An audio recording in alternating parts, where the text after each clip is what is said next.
Sekjen Partai Gerindra menyebut rencana pertemuan Presiden Prabowo Subianto dan Presiden kelima Republik Indonesia yang juga Ketua Umum PD Perjuangan Megawati Soekarno Putri akan dilakukan bulan ini. Lantas apakah pertemuan ini akan membahas kemungkinan PDI Perjuangan masuk dalam koalisi pemerintahan?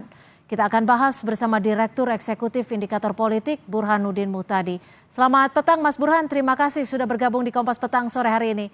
Mas Burhan. Terima kasih Cynthia. Kalau Sekjen Gerindra menyebut pertemuan akan dilakukan bulan ini pernyataan benar-benar bisa dipegang atau akan ada hal lain yang mempengaruhi pertemuan keduanya? Ya, pernyataan Sekjen Gerindra itu menegaskan bahwa rencana pertemuan Ibu Mega dengan Pak Prabowo kemungkinan besar akan dihelat dalam waktu dekat. Lagi-lagi sebelum janur kuning melengkung tentu masih ada potensi perubahan, tapi jangan lupa rencana pertemuan ini sudah memasuki tahap-tahap finalisasi. Udah banyak gesture yang ditunjukkan oleh kedua belah pihak yang menunjukkan akan ada pertemuan. Ibu Mega berkali-kali menyebut mengenai rasa terima kasih atas pencabutan TAP MPRS yang meniadakan tuduhan berkaitan dengan Pak Bung Karno dianggap terlibat dalam G30 PKI. Meskipun kita tahu TAP MPRS itu sebenarnya dicabut pada masa Pak Jokowi. Tetapi dalam politik ketika pernyataan tersebut diasosiasikan dengan Pak Prabowo, berarti memang ada rencana dari Ibu Mega untuk lebih proaktif. Ya. Bahkan elit PDI Perjuangan menyebut Pak Prabowo dan pemerintahannya sebagai mitra strategis. Dan itu membuka kemungkinan yang lebih lebar terjadinya pertemuan antara kedua tokoh. Tapi gini Mas Burhan, sebenarnya apa tujuan dari pertemuan keduanya? Pesan apa yang ingin disampaikan antara Prabowo dan juga Ibu Mega? Dan seberapa serius sih hasil dari pertemuan kedua tokoh bangsa ini? Pertama, ini rencana pertemuan sudah berkali-kali dan tidak terjadi. Termasuk pada saat Pak Prabowo hendak dilantik sebagai presiden 20 Oktober 2024 yang lalu. Ya. Saat itu yang kita baca Pak Prabowo yang terlihat lebih proaktif untuk melakukan pertemuan dengan Ibu Mega. Penting terutama dalam rangka meningkatkan legitimasi kemenangan Pak Prabowo. Tetapi pertemuan itu tidak terjadi. Nah, kalau yang sekarang yang saya baca justru yang lebih aktif jemput bola adalah pihak PD Perjuangan. Pak Prabowo terlihat sedikit jual mahal. Karena pertama Pak Prabowo sudah dilantik. Artinya berbeda dengan sebelumnya ya? Ya, ada bedanya. Jadi yang sekarang posisi Pak Prabowo dari sisi bargaining position, bargaining power itu lebih kuat ketimbang sebelumnya. Bagaimanapun Pak Prabowo sudah dilantik sebagai presiden hampir 100 hari ya. Sejak Oktober. Yang kedua, kekuatan politik Pak Prabowo jauh lebih meningkat. Tanpa dukungan PDI Perjuangan pun Pak Prabowo sudah menguasai secara mutlak di parlemen. Tetapi di sisi lain PDI Perjuangan yang dari sisi politik bargainingnya relatif lebih rendah dibanding sebelumnya. Jadi kalau misalnya ada pertemuan tentu makin memperkuat posisi Pak Prabowo. Nah, pertanyaannya apa yang didapat oleh PDI Perjuangan kalau misalnya terjadi pertemuan antara Ibu Mega dengan Pak Prabowo? Ya.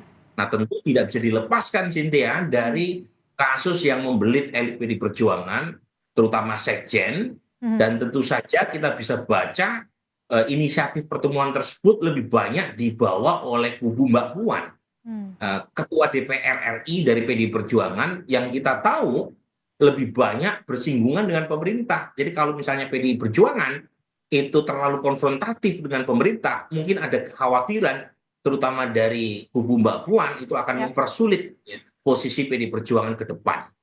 Artinya pembahasannya akan lebih ke unsur politis dibandingkan dengan kepentingan bangsa, seperti itu?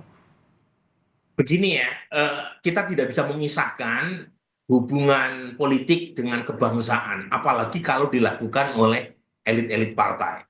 Elit-elit partai ini bernafas pun bisa dibaca secara politik, Cynthia. Ya.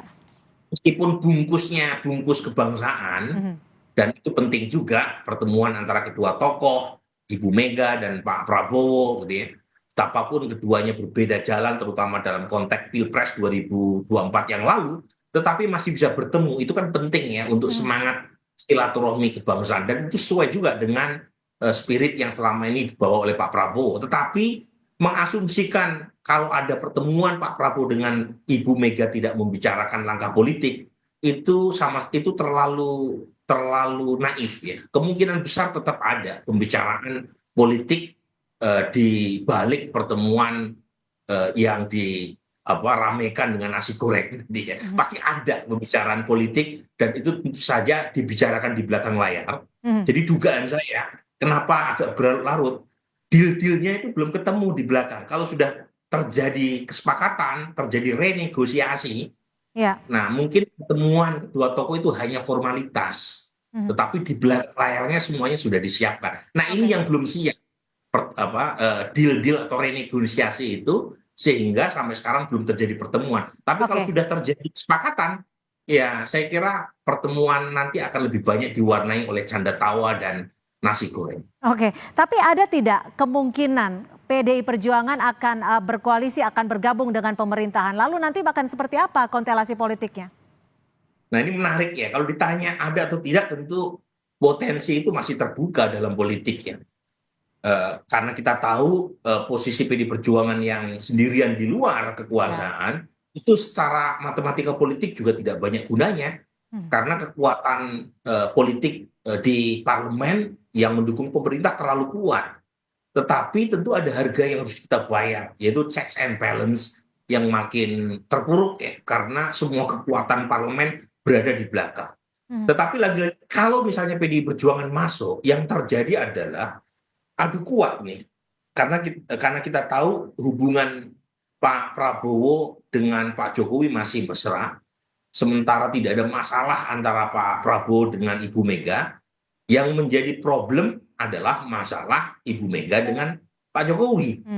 Jadi kalau misalnya Ibu Mega masuk, berarti ada segitiga permainan politik di dalam kekuasaan.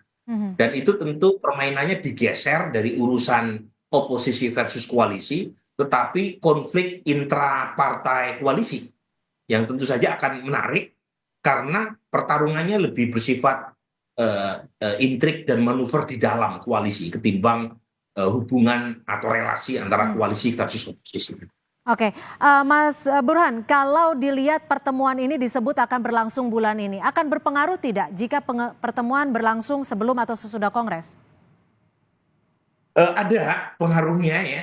Pertama kalau misalnya dilakukan sebelum Kongres, tentu buat PDI Perjuangan akan semakin memantapkan positioning partai, terutama ketika tanda kutip ya berhadapan dengan kekuasaan. Jadi kalau dilakukan sebelum Kongres, maka PDI Perjuangan bisa mengklaim apapun keputusan Kongres, termasuk ketua umum hasil Kongres, termasuk jika Ibu Mega kembali menjabat sebagai ketua umum, itu sudah bisa diklaim, direstui oleh kekuasaan.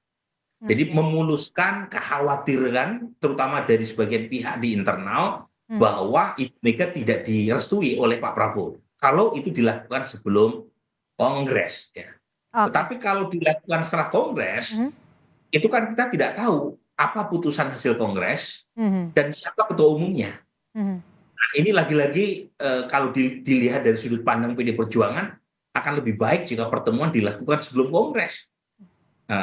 Dan kita tahu ya, Pak Prabowo juga tentu dalam posisi menjadi center of attraction ya. Karena apapun yang dilakukan oleh Pak Prabowo akan lepas dari scrutiny dari PDI Perjuangan, karena yang disalahkan kan bukan Pak Prabowo-nya, yang dikritik bukan Pak Prabowo-nya.